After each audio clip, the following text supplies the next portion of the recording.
Sheets video, we are going to look at how to create and use a pivot table.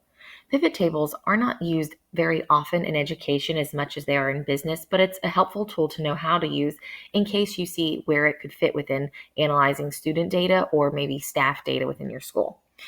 You can use pivot tables to narrow down a large data set or to also kind of compare and see relationships between data within one sheet. So for an example, in business, usually they use it to analyze different like salespeople who brought maybe like the most revenue within a month. But I'm going to show you how to use it today, maybe with comparing student data, specifically using assessment scores. So we're going to just look at very simply using these pivot tables so you feel appropriate use of it. So let's go ahead and click anywhere within our data. So this is an example one that you can use. And I'm going to click here. So I'm clicked inside the data anywhere. And then I'm going to go to data, and then I'm going to go to pivot table. So data tab, pivot table. When you click on that, it's going to ask you, do you want to add your pivot table to something existing already in your drive or a new sheet? An existing sheet already here. Down here at the bottom, these are called sheets, these tabs, or a brand new one. I don't want it on here with my normal data. So I'm going to say a brand new sheet, and it will create one down here for me. I'm going to say create.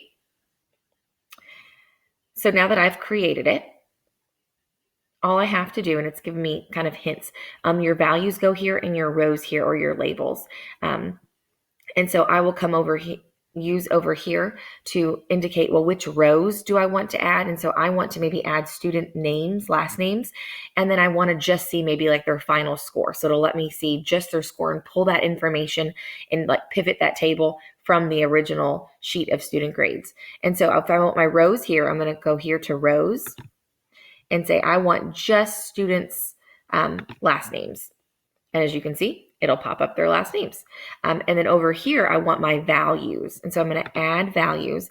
And maybe I just want their final grades. I just want to see that only. And there you go.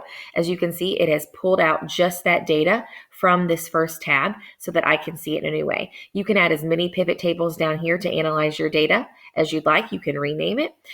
So I could maybe rename this instead just the final grades so that I can see those a little bit better. And you can add additional properties, such as you could add their first name also if you wanted to. You could add other values if you wanted to. You can add filters, so you can pick out like specific grades if they're above a certain grade or below, or meeting proficiency. So many things you can do with pivot tables. But just to kind of recap, pivot tables allow you to pull data and analyze it in a new way in a different sheet down here. To get to it, you have to first have data here in a sheet. You also do have to have headers. If you don't have these headers, I forgot to mention that, then it doesn't know which column to pull. And then after you have data inserted, as well as those headers, you go to data and pivot table to create your new table. Thank you so much for watching.